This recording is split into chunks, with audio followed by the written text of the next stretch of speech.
Hello. Hello. Is that Matt? I think it is, yes. Well, we're live now, so Oh, that's neat. just give me a second. Okay, got that.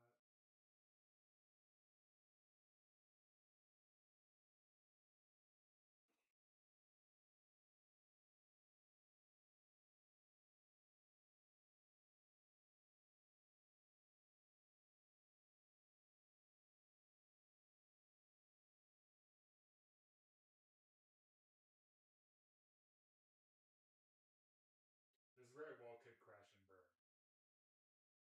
Well, let's just hope it doesn't. Positive thinking, Daniel. Okay,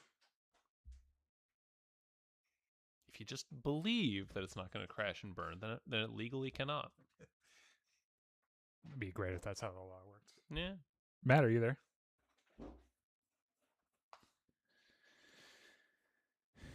Were you talking to yourself or No, there was definitely a strange man in my headphones. Matt? Probably. Hello there.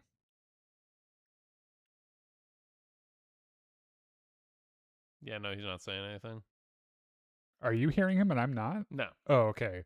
Because I don't even know what kind of problem that would be that I would be able to fix. No, that would be very strange.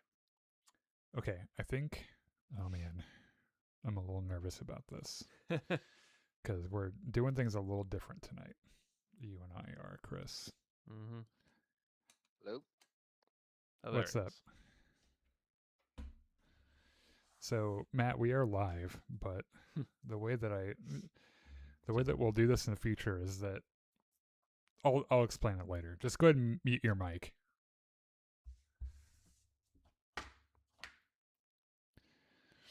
I'm gonna assume he heard me. Kind of sounds like Yeah. he might not have. Okay. Okay, there we go. We made it, maybe. Well, let's get this shit going, shall we? I think we better.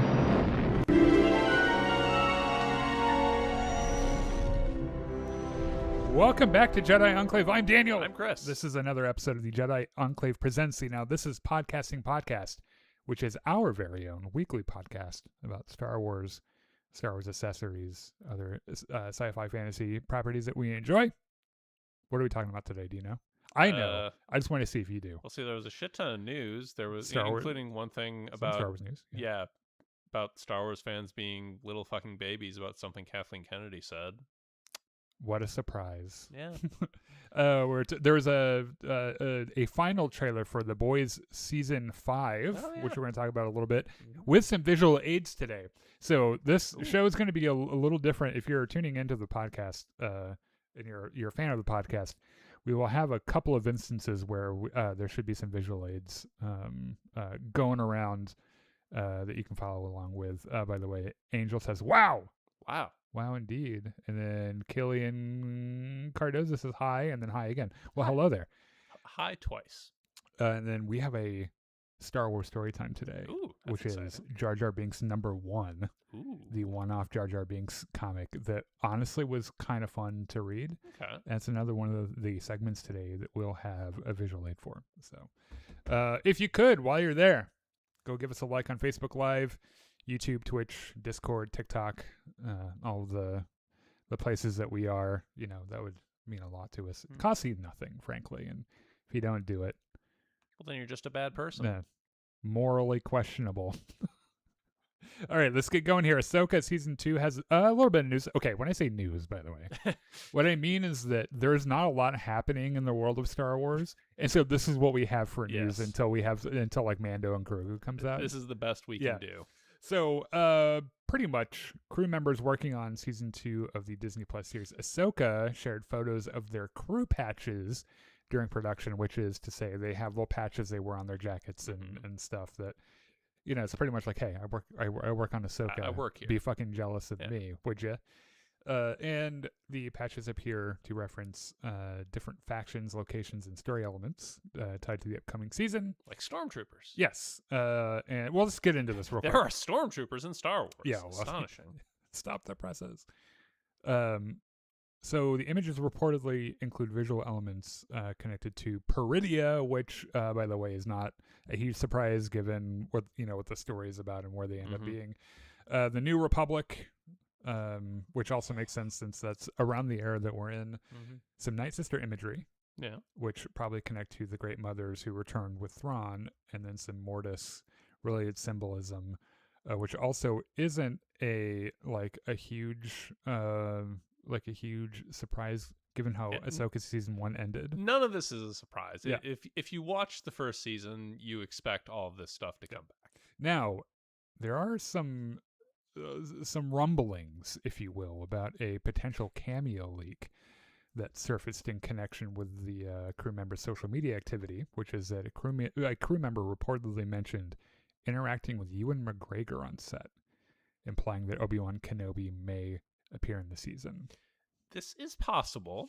It's also important to remember that Ewan McGregor's wife plays Hera, and he might have just been there visiting her. Yeah, visiting his wife. Yeah. That would be the funniest shit ever if he's like, guys, I'm just here for my wife. Also, like, if you're doing a Star Wars project and Ewan McGregor calls up and says, hey, can I come visit your set? You're going to say yes. You're going to be like, of course you can. Now, I'm not saying Ewan McGregor is not in season 2 of Ahsoka. I'm saying there are plenty of reasons for him to be on that set that do not include being on camera. Right. Okay, let's dream though, Chris. Okay. Let's dream. Let's be dreamers. Okay. Let's assume that Ewan McGregor was there to work. Okay. He is going to appear in Ahsoka season 2. How does he do it? So first of all, it would have to be a Force ghost, right? Or a flashback. Or maybe both, because we know that Hayden Christensen's involved. Mm-hmm. Possibly, I mean, certainly as a Force ghost, because he was a Force ghost in season 1. Yeah, but also probably also as a flashback, maybe. I feel like the Hayden Christensen Force Ghost thing has kind of like reached the end of its thread, like the end of its logical progression, because there's that whole episode. But he's coming back. Like, we know that they confirmed Hayden Christensen is in season 2. Okay, like we know that for a fact. So I'm very happy for him. I'm not. But like, we had that entire episode where Ahsoka wrestles with her past, and Hayden Christensen was a big role in that. And then at the end of the season, you had Hayden Christensen as a Force ghost looking approvingly at Ahsoka. And like, I feel like that's a decent enough arc for Anakin in the context of this show. I don't know that I need to see him as a Force ghost again. So what you're saying is you're going to be real butthurt about Hayden Christensen if he ends up in the show. No, I just think it makes more sense to have a flashback. Honestly, flashback. Anakin. Yeah, I've tried to make exposition. Yeah, Flash Bannikin. There you go. Yeah, Flash Bannikin Skywalker. Honestly, Ewan was probably visiting his wife on set, and someone said hi to him, and it ended up being a thing. It's like, oh, here, you want to hold a lightsaber? Yeah. Yes, I would love to hold a lightsaber. All right, the Mandalorian and Grogu has some news, which was... Yeah, when I say news, what I mean is... Okay, so there's this whole thing when the Mandalorian and Grogu trailer dropped. Some people thought they heard Grogu say the word yes. Okay, first off, how do you know what Grogu's voice sounds like? Well, we hear his voice. Like, he doesn't say anything, but he makes noises. Like, I guess one of those noises sounded like yes, right? So it became, I swear to God, guys, if there was literally any more serious Star Wars news, we'd be talking about that. But this week, this is what it is, right? Basically, someone was interviewing Kathleen Kennedy and asked, hey, does Grogu have any speaking lines in this movie? And she said no. And that pissed off some people got stupid mad. Element of the Star Wars fan base. Some people got mad. Honestly, like, they're bitching and moaning about how this has completely ruined the film, and why don't you just spoil the ending? And look, do you really think the story hinges on whether or not Grogu says like any words or anything? Irrelevant. Yeah, like what does it matter? And you knowing that Grogu doesn't say anything, that's not going to make you enjoy the film any less. Like, unless you're sitting on the edge of your seat the entire time, like, oh God, is he going to say it? Is he going to say a word? Is he going to say anything? I need to know.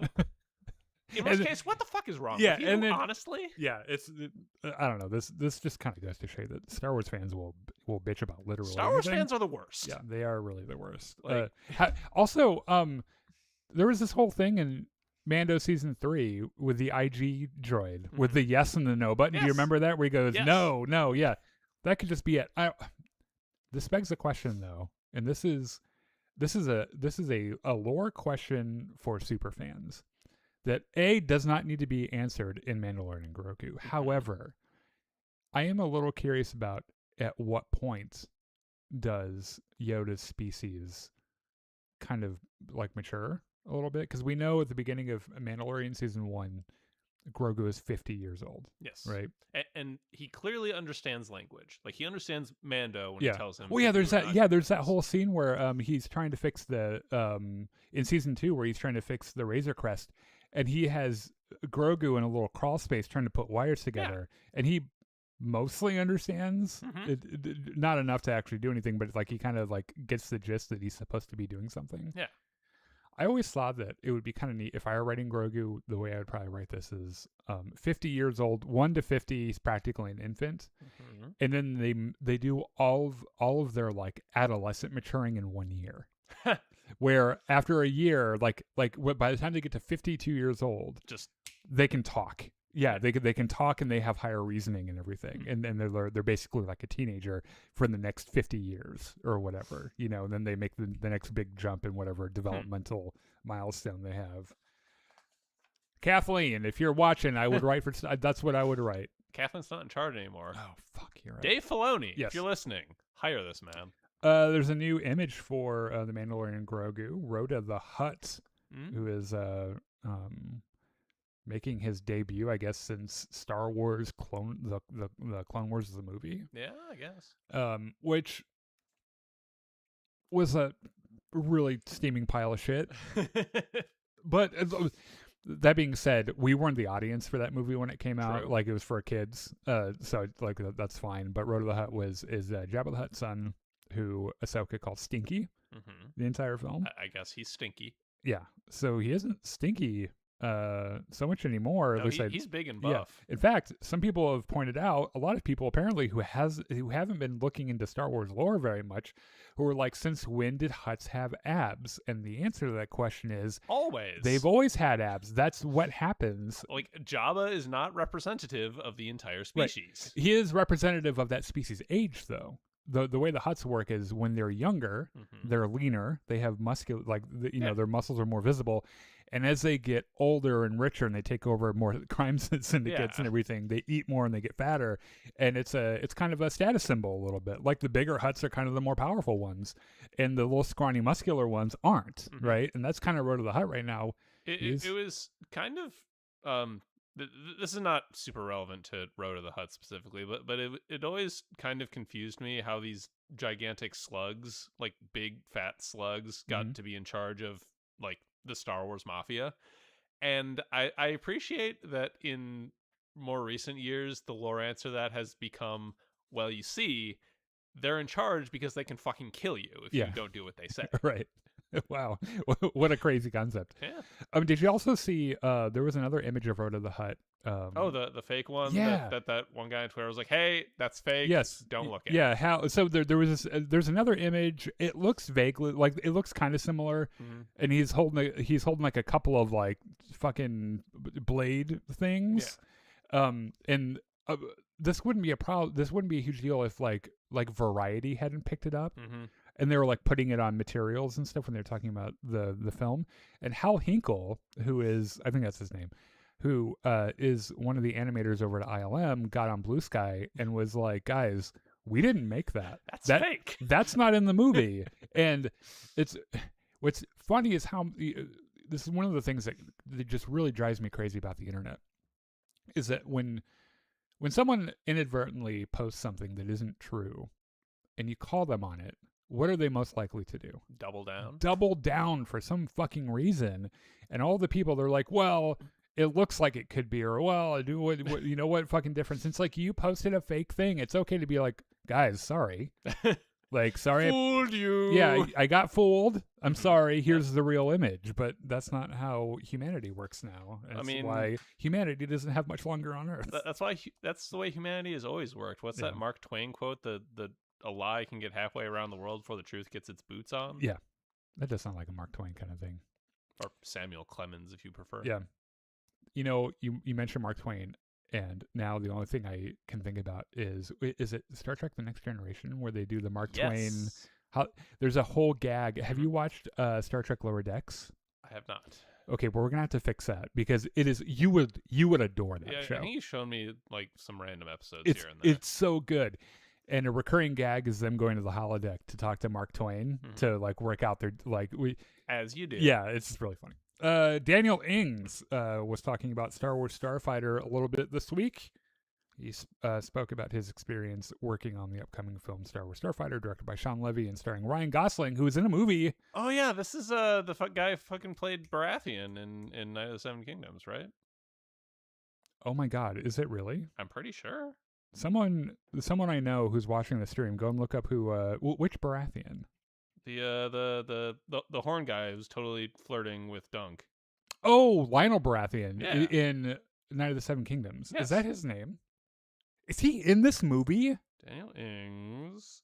Yes, Daniel Ings, who currently stars as Sir Lionel Baratheon in Night of the Seven Kingdoms. What? Is he in the movie? I was as excited to read that as you are now. Yeah. Oh my God. I completely missed that. I just thought he was like just talking about just some guy, yeah. But no, that is Sir Lionel Baratheon. Oh my God, that's really exciting. So also Ryan Gosling, who will be starring in a movie that we're going to be seeing next week and reviewing on this channel called Project Hail Mary, that I'm also really looking forward to. But anyway, Daniel Ings spoke about his experience working on the film, describing the production as quote unquote a fun experience, and praised the collaborative atmosphere on set.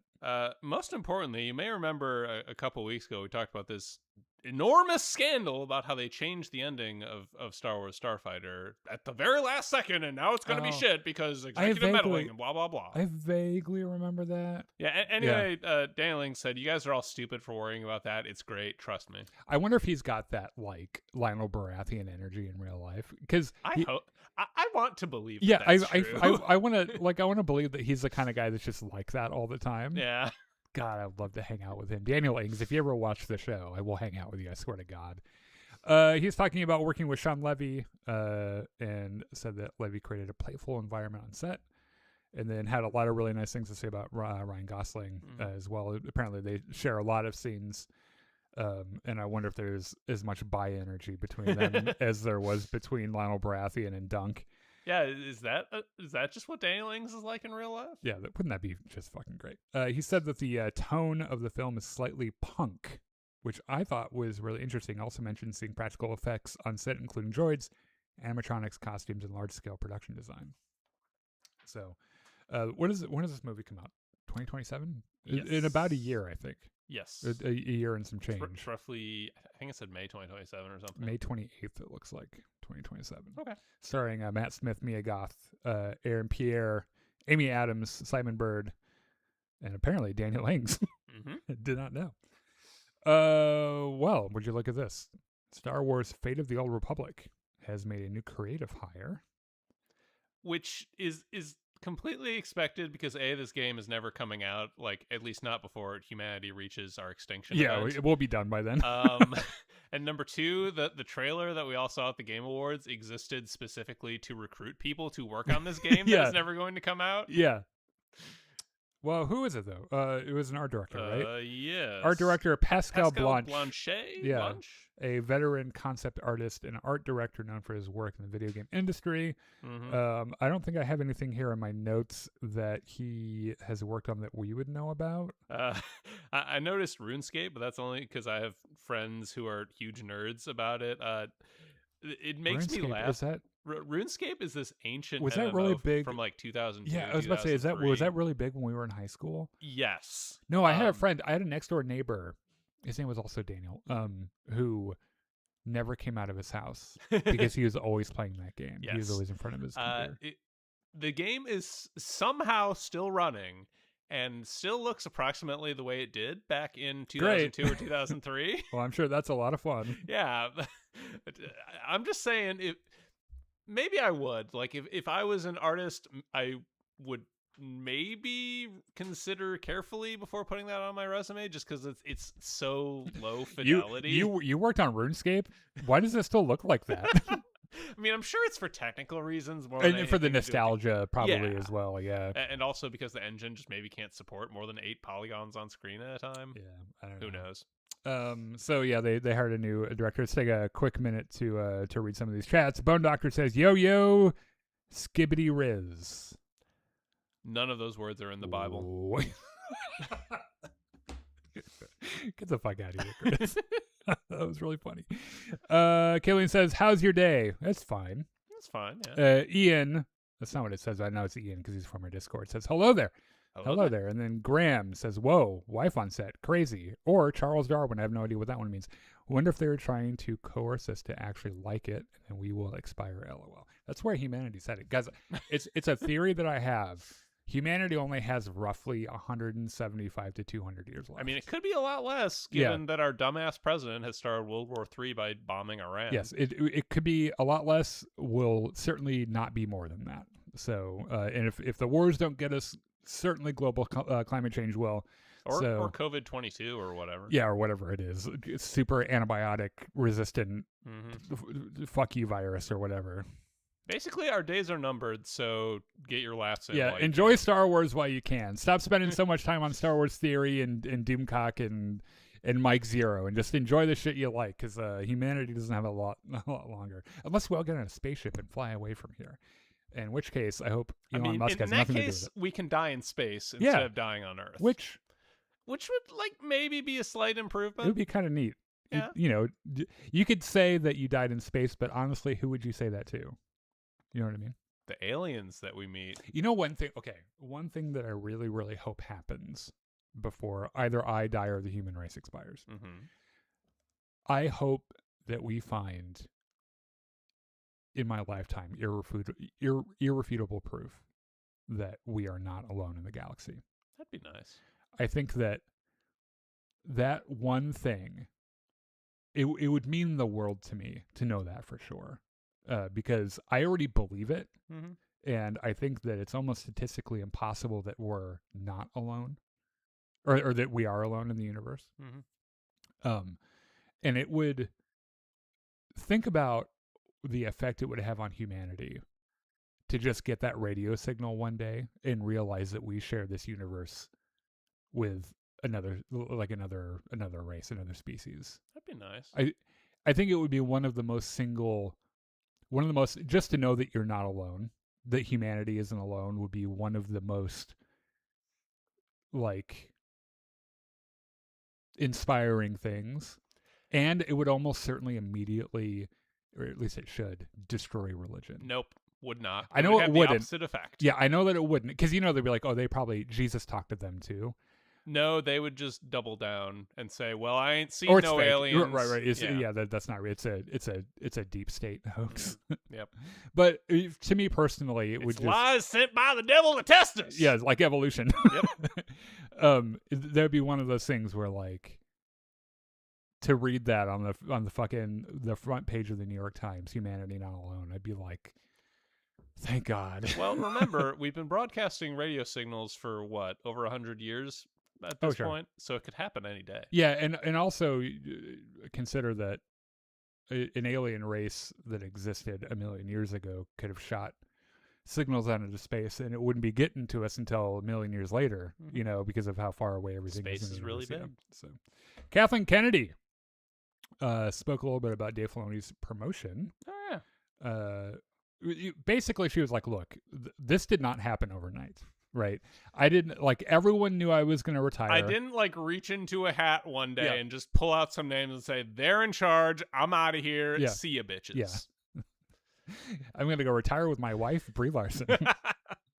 Yeah. Apparently it was a thing that kind of materialized over, the 10 years. 10 years. Yeah. Which, of course, that's how it happened, because that's what it's a big corporation. Do. Yeah. It's a big corporation.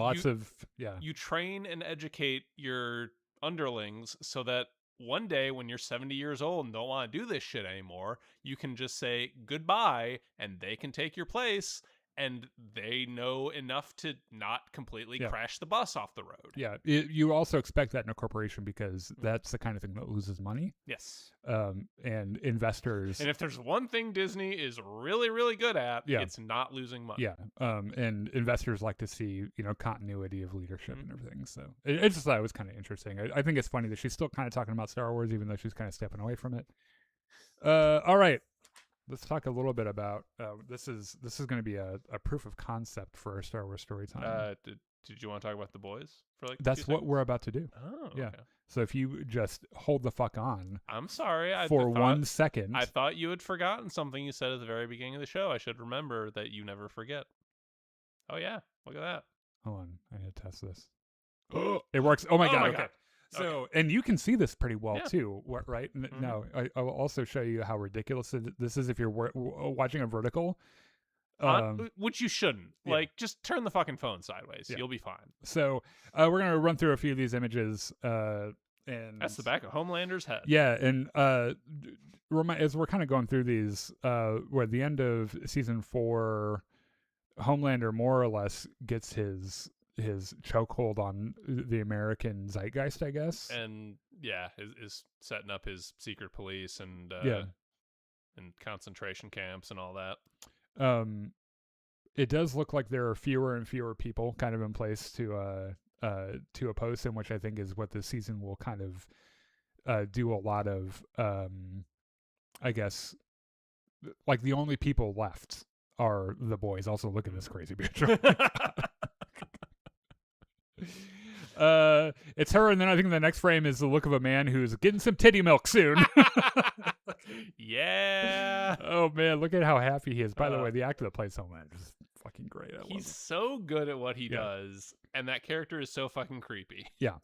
So the boys are back in town, baby. Mm-hmm. As a big reveal in the last season, Billy Butcher has developed tentacle powers, and also cancer. Oh yeah, they kind of like develop together, don't Yeah. they? And he's got his. I think it's his mom. This apparently is straight from the comics, by the way. Oh, good. He's in the comic or in the graphic novels or whatever. Billy Butcher has a little English bulldog that he kind of like hangs out with. Of course he does. I think in the show his mother has it, and then they're at his mother's house for some reason. Yeah, okay, maybe. Yeah. Oh, I put 2 in there apparently. The boys' back base. Into their office, which is improbably in the Flatiron Building, right. Which that building, like the rent is astronomical. Oh, yeah, so there's no way they could actually afford this. However, on that one part of their activity, they were kind of bankrolled by the government. So yes, but even so, that's such a big, like, famous tourist attraction. I feel like if you were trying to lay low, it'd be the terrible place to do that. Yeah. Mother's Milk and Frenchie and Kimiko. Yeah, are in this obviously as well. I love the shot of fucking the Deep just rolling in on a hammerhead shark because that's what he does. Because of course he is. He's and the guys. Let's be real. Just be very real. He's probably fucking that shark, which would be a little bit painful because shark skin is like sandpaper. But I mean, maybe he's into that. I don't know. Correct me if I'm wrong, but does this guy not play Dr. Pershing in Mandalorian? I think he does. I think he does. And I can't remember if he's a new character for this season or if he was. I think we saw him at some point. Yeah, he might have been a part of that Moff Gideon's. Oh my god, I just realized. Are they both on the same side in this show too, like in The Mandalorian? Maybe? Can't remember. Huey is back. Huey, of course. Played by the venerable Jack Quaid, who is looking a little bit like he's regretting his life. Mm-hmm. And all these fucking superheroes up in this motherfucking plane. So what we know from the trailer is that Homelander's after the original Compound V, which can make him immortal or something. Or very powerful. Which would be very bad. What's this chick's name? Sister Sage. Sister Sage, right? Or just Sage. I think. She's I think she's a newly appointed member of the Seven. And no longer banging Dr. Godolkin. Oh yeah. Oh, I forgot about that whole thing. Oh my gosh. I can't remember what this is from. Guns. Starlight is in this, of course. Yeah. And then now that you mention it, it's fuck, what are their names? Jordan Jordan and Marie. Murray, right? From Gen V. Mhm. I kind of guessed when we watched the end of the latest season of Gen V that they're going to be molded, like they're going to be intersecting the Well, I mean, boys in Gen obviously, V. the characters literally join up, and Charlotte's like, Yeah. "Hey, you want to come work for Right. us?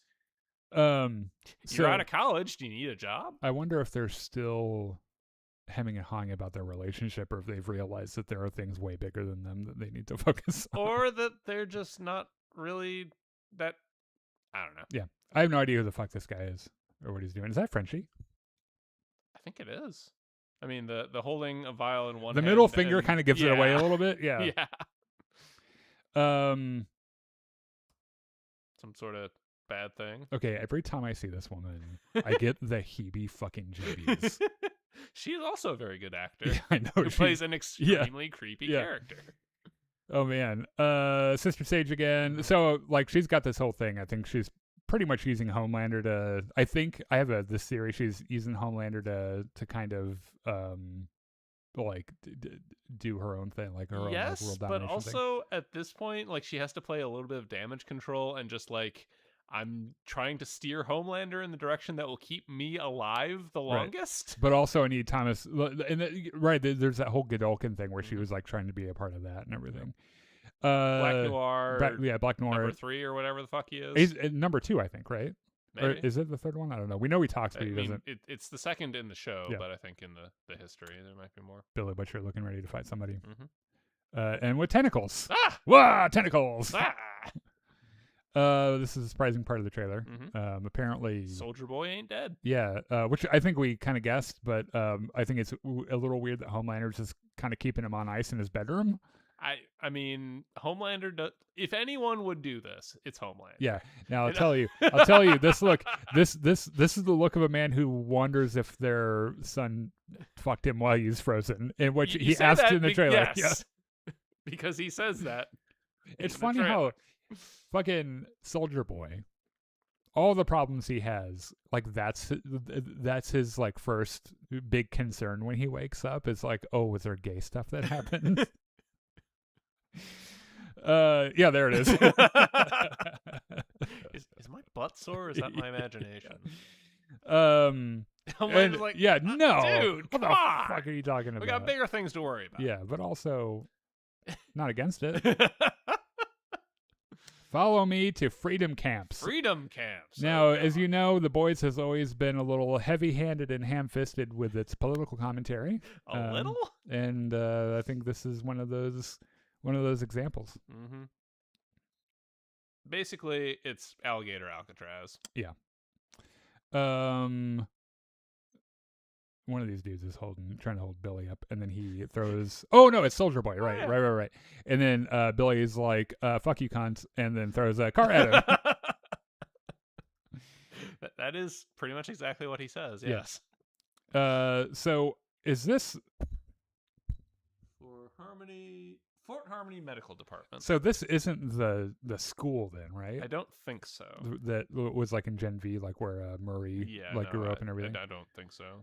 I imagine this is probably where a lead is to figure out where the original Maybe serum is. There's the group kind of walking with about their product placement car. Starlight letting off some electricity. Doing Starlight things. It's one of the cool things that I've liked about The Boys so much is that Starlight was kind of I guess limited. She had that position in the 7, right? Mm-hmm. She is an extraordinarily powerful soup, but they never used her like that. Yeah. Her job on the 7 was to be the tits, pretty much right? Yeah. And so everyone kind of underestimated her, but it turns out that Starlight is a massively powerful like superhero. Yeah, she'll kick your ass. Yeah. I can't tell if Huey. Sometimes I can't tell if Huey is happy or anxious about something because it depends on what's happening, I guess. Or both. Yep. This is one of my favorite details that the Deep and Black Noir apparently have a podcast. It's me and you. Of course they do. It's basically me and you right now, right? So I guess in this question or in this scenario, are you Black Noir or the Deep, or am I Black Noir or the Deep? I feel like you talk more, so you'd be the Deep. The Deep, yeah. God, I hope you don't think I'm that stupid. Though. No. Some more more Starlight action. A nice little shot of the group here. Posing like a team. Yep.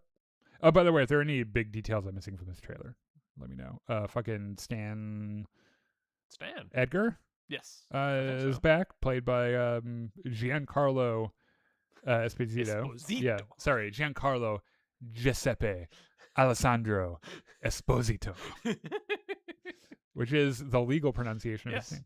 Mm-hmm. Oh, and this, what's her name? God. I know. Yeah. I don't remember her name. I have a physical reaction when I see her because the last season of The Boys where things got really weird and gross in the basement of that one guy's house, and I'm just like, oh God.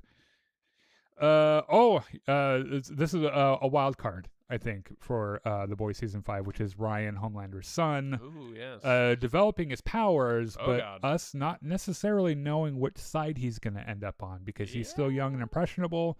That actor has grown up quite a lot, by the way, because the last season, wasn't he like 10 years old or something? Something like that. Yeah. But we're not really sure where his coin is flipped. We're not sure where it's going to land yet. He could go the Homelander route and kill everybody, or he could help Billy, who practically raised him or whatever, or was in love with his mother. Or he could do his own thing. I'm not really sure. I think the implication here is that probably the only person that can kill Homelander is Ryan. Maybe. And so how is that going to work? And then I think we're back. Now, like I said, this is a little bit of a... there we go. We did it. Oh. Sort of? I think. Well, I need to fix some of this. Oh. This is a proof of concept. The vertical camera is kind of messed up a little bit. And the top here has cut off. That's fine. Okay. That's all right. So, Boys. It's coming soonish. Yeah, like we'll be doing post episode breakdowns of everything. So God, we need a calendar or a list of just all the shit that's coming in the next 3 months. Yeah. Because it's a lot. Did he play the main antagonist of Far Cry 6? Giancarlo Esposito. Oh yeah, he did. So, yes. I don't know if it was 6, but it was the one where they're in South America or something, right? It was one of them. Yeah, or like Venezuela or something. Yeah. Mm-hmm. Fucking really interesting guy, by the way. He plays these roles that are like really tough and dangerous and like he could like shank you in the back at any moment, but in reality seems like the chillest, like fun guy to hang out with. And there's I've said this before, but out of all the media that he's done, my favorite line of his is from Breaking Bad when he's having a conversation with Walter White, and he goes, "We are done," and he goes on to sing about them like severing their relationship, and he goes, "I will kill your wife, I will kill your son, I will kill your infant daughter," and you're like, "Oh, you didn't have to get that real." Calm the fuck down, my friend. And he's not even hitting the meth. He's just like that normally. Yeah. All right, let's get on to our next segment. How are we doing on time? We're doing fine on time. We got time. Yeah. We don't have time to talk about the time. Here it is. Star Wars story time. So we've not had the pleasure of doing this segment in quite some time because we really haven't had the time to do it. But if you're new here and you don't know what this is... Daniel reads a comic and then tells me what happened. Yes. In a hopefully funny way. Yeah. We're going to...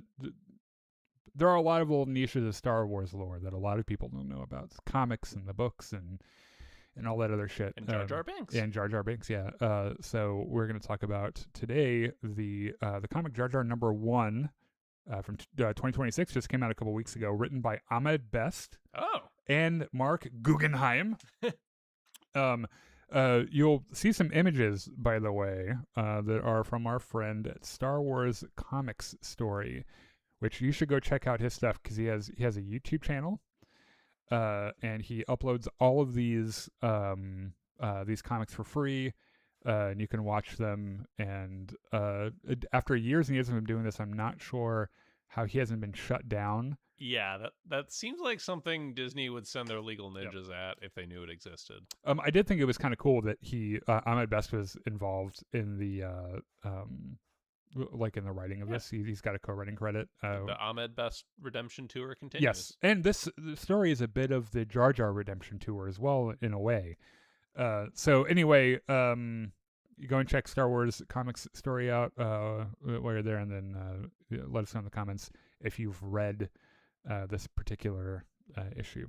So we open on the Nubian cruiser, which I don't know if you see the name there. It's the Hey Blibber Duck. Okay. This is about the most Jar Jar bullshit in the world. But Hey Blibber is a little callback to episode 1 when he's talking to Qui-Gon and Obi-Wan about how he got banished from the Gungan city because he stole Boss Hey Blibber's speeder and crashed it. Mm-hmm. And so this is called the Hey Blibber Duck. Okay.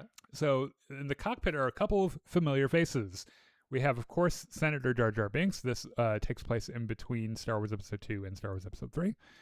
And Rick Oley, who is the Queen's pilot from Star Wars Episode 1. Oh. He's the guy that's like, oh shit, our hyperdrive's down. What are we going to do? And they're like, well, we'll land on Tatooine, I guess. And so Rick Oley is like, hey, yo, we're coming out of hyperspace. And Jar Jar manages to like not accidentally press a button and blow the entire ship up.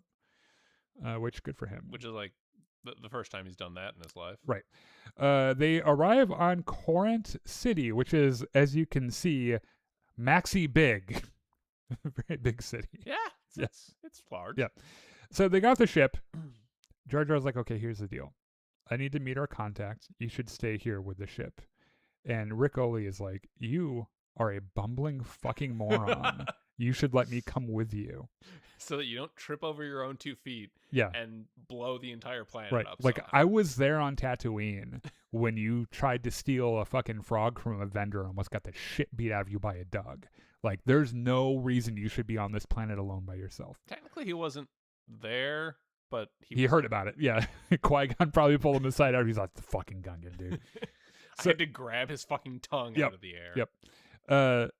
Jar Jar's like, oh, I'll be fine. And then it smash cuts to Jar Jar just entirely lost. Not being fine. And asking for directions.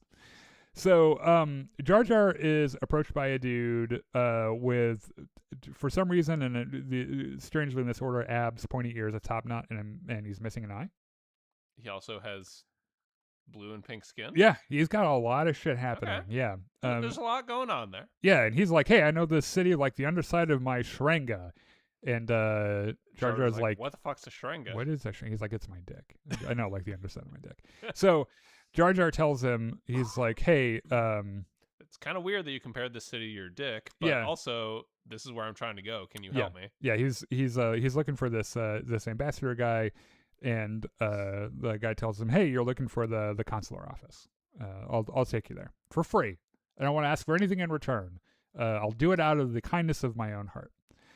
And so the guy starts taking him through some back alleys, and Jar Jar starts to get a little nervous that he's about to get robbed and then shanked. And Jar Jar's like, well, at least you're not a criminal waiting to pull out your DL-44 and trying to rob me. And the guy pulls out his DL-44 and demands to rob him. Yep, and demands all of Jar Jar's money and his clothes.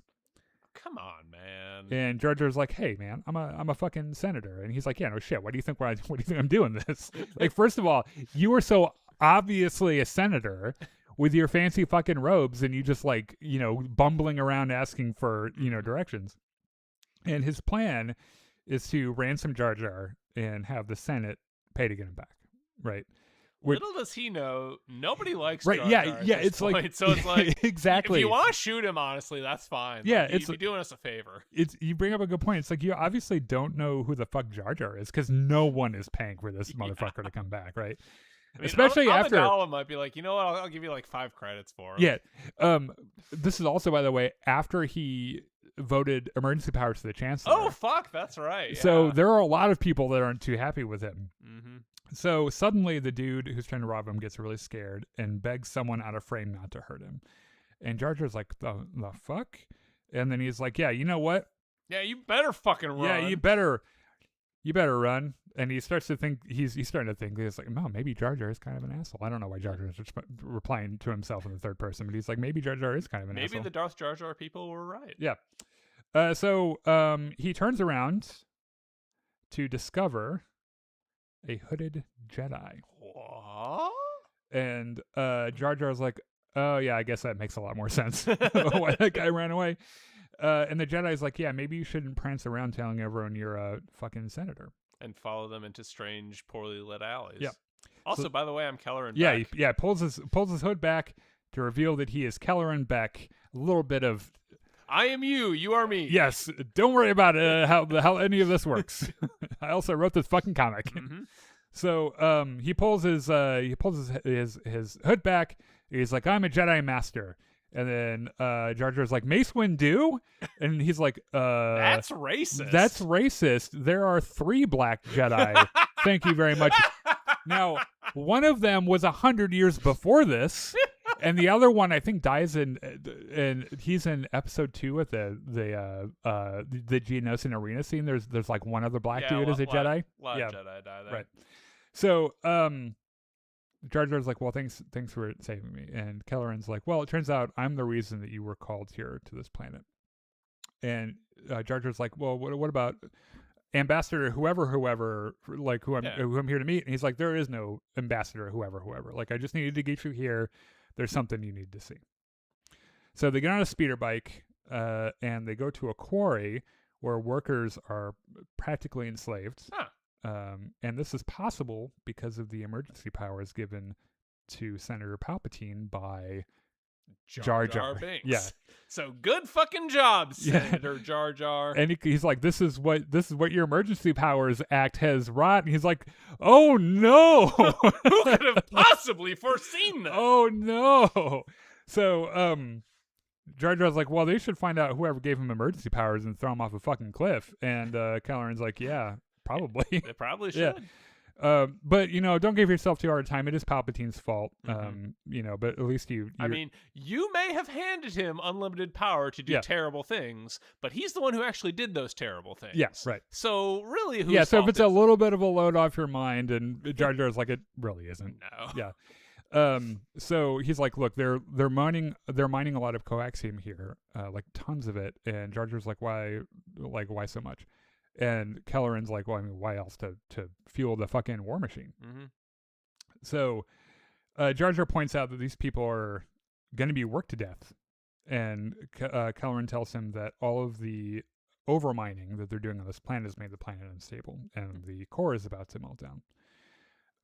But thankfully, Jar Jar can stop it by using his voice in the Senate to bring attention to the problem.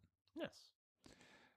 So one of Beck's contacts runs up and says, hey, by the way, in addition to the coaxium, the planet has a lot of sifristal. Okay. See, I was going to guess calcite, but this works too. No, not that yet. So basically, it's a fancy type of crystal that allows for secret communications. Now, this is significant because you might remember in Andor Season 2, what's his name? Skarsgård plays him. Luthen. Luthen and his adopted daughter have that radio in the back of the shop that they use these crystals to communicate with different rebel cells, right? And so this is them discovering that technology. Neat. Yeah. So it turns out that Palpatine is pissed that this exists. And I'm sure he's pissed for totally innocent reasons. Oh, absolutely. Right? I'm sure it has nothing to do with the fact that he's a fucking despot, right? Mm-hmm. So the person in charge of the radio network, who I'm going to leave unrevealed at the moment, is now being targeted by bounty hunters because she's threatening a lot of really important people. And we will also talk about why this person here in a second has this kind of technology in another Star Wars property that we know. Okay. So this is really bad that she's being targeted by bounty hunters. Yes. And this isn't like they're going to capture her. Like, someone put a hit out on her, right? Kill on right. Site. Yeah.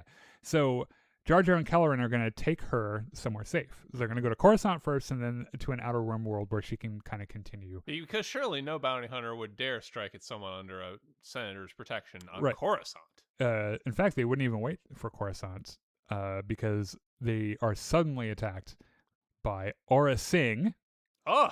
and Ron Slag. Now, you might remember these guys. Yeah, you might remember Aura Singh from Star Wars Episode 1 Yep. and a bunch of other shit. She was in Clone Wars a bunch. Yeah, she's been all over the Yeah. place. So they've got they're firing. Everything seems pretty bad, but they have Caloran. They have a Jedi. Motherfucking Beck and his Bombad fucking like Jedi self. Jar Jar just immediately starts screaming. Of course. And like everyone's like trying to run to the ship and shit. Caloran's contact, his buddy there that isn't the one with the radio, gets hit in the leg. Oh no. But she was planning on staying anyway because she can't leave her people. Like she's native to the area. Yeah. So she tells she's one of the blue and pink people. Yeah, right. So she tells Caloran, she's like, "No, leave me behind." And he's like, "Okay, bye." Okay, bye. Yeah. So as they're taking off, Aura Singh leaps up onto the landing ramp and gets on the ship. And they don't realize it at first. Bad. And she's like, "Haha, they'll never find me." So Rick Oley there in the cockpit is like, "Guys, what the fuck is happening? Like, why are we being shot at? Yeah. What did Jar Jar do?" And Caloran Beck is like, "I do not have the time to explain to you all the shit he's done. There just aren't words, honestly. So Caloran's like, "Don't worry about it. Like, we need to get out of here." Just take us to Coruscant. Yeah, and then Rick Oley's like, "Oh, look, we're being chased by a pirate ship." Huh, that's bad. With a fucking badass looking skull there painted on which, by the way, the ship looks exactly like the Anaconda class ship from Elite Dangerous, a game that I play quite a bit. Okay. So, while they're trying to figure out how to escape, Aura Singh gets the drop on this mystery lady. That's bad. Yes. And so Caloran shows up, and he's like, "Hey, mostly bald chick, like, get fucked." Pick on someone your own size. Yeah. And she tries to get some shots off, but he's he's Caloran Beck. Fucking Bombad Jedi. So, meanwhile, the ship is taking, like, a bunch of fire from this other pirate ship, and a console explodes. Oh, no! Injuring Rick Oley. And Jar Jar starts to freak the fuck out. As he does. Yeah. So, meanwhile, Caloran Beck is fighting Aura Singh, trying to figure out, like, who sent her. And the ship starts wildly flying around. And, like, Caloran and Aura Singh both kind of stop and look at each other. They're like, "Well, who the fuck is flying the ship right now?" It's Jar Jar. Oh, no. Why is Jar Jar flying? Because, of course, it's Jar Jar. Why is he driving with his tongue? Yeah, well, why indeed? So, Aura Singh gets the drop on Caloran and is about to shoot him, but he just goes, "Go to sleep." And she passes the fuck out. She's like, "Okay, bye-bye." Yeah. So Jar Jar's able to get the jump to hyperspace. He kind of saves the day a little bit. Yeah. So there's a big reveal that this woman that they've rescued is Mira Bridger. Oh. Who is the mother of Ezra Bridger. And this radio thing that she's doing is significant because a big part of the story in Star Wars Rebels was the Rebels being able to communicate via radio on Lothal and like setting up this network and everything, which is a thing that she surely created, right? So it's kind of neat to see like the beginning of that. So they need to get her to a doctor because she's kind of hurt. Yep. And Jar Jar goes to visit Supreme Chancellor Palpatine. Uh-oh. Yep. So Jar Jar tells Palpatine like about what's happening, and Palpatine listens, and he's like, "Look at that! Oh yeah, that is the look of a man who is going to use everything you have told him against you." So Palpatine's like, "You know what we're gonna do? We're gonna put together an exploratory committee, and we'll do a blue ribbon commission, and we'll do this and that, this bureaucratic thing and that bureaucratic thing. Tie it all up in as much red tape as we possibly can." And Jar Jar, I'll get to the bottom of it. As sure as I'm sitting here, if I'm a liar, I'm a Sith Lord. I will help you figure this out. So he appoints Jar Jar as his personal representative to the planet, right? And then Palpatine reveals that he knew about Caloran Beck and their mission to save Mira. And he makes this really goofy, dumb thing about how he sees a lot of Jar Jar and Caloran Beck and vice versa. Of course. Yeah. And so Jar Jar leaves, placated by Palpatine's, seemingly placated by Palpatine's concession. Because you think, it's Jar Jar, he's a fucking idiot. So, of course, all Palpatine has to do is do a little politicking, a little bit of silver tonguing, you know. A little bit of stroking. Right, and then Jar Jar's perfectly fine. So Jar Jar meets with Caloran afterwards, and in a stunning moment of clarity and growth for Jar Jar, he goes, "Yeah, Palpatine is up to some bullshit, and I don't trust him. And we need to get this radio network up right now, and we need to start a network to start running people off this planet and around in the galaxy." Maybe Jar Jar's not as stupid as you Yeah. think he is. And he's like, in fact, we need a network of people, not just radios. And he knows the perfect Jedi to get it started. Oh. And Kelleran Beck is like, "You're talking about me, right?" And he's like, "Yeah, I'm talking about you." And so Kelleran Beck agrees to help under the condition that he can use Jar Jar's ship, the Hablibber Duck, whenever he needs it. Which is the end. That explains so much. Yes. Now, do you actually know what it explains? How he got the ship to get Grogu off Coruscant? Yes. That's probably the single biggest reveal in this is that you remember in Mandalorian season or Book of Boba Fett, which is also Mandalorian season 2.5. Yeah.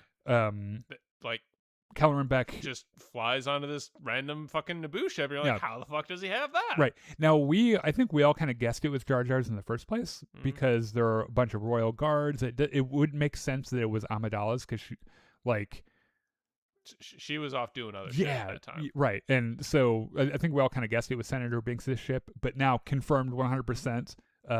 Jar Jar helped Grogu get off the planet, and in fact was one of the founding members probably of the Path, which is the network that would eventually be used to move surviving Jedi that survived Order 66 around. So cool shit. That is the end of the show today. I'm not sure what our schedule is next week, and the reason is because we're going to go see Project. Oh shit, that's next week. Okay. Yeah, Project Hail Mary. So it might be a Saturday show, I think, depending on when we see it. Unless you can get. Probably. Yeah. So stay tuned. Go and follow us on Facebook, Twitch, YouTube, all the places. Yeah, all the other things. That way you know when our next show is. In the meantime, thank you so much for the support. We love you guys.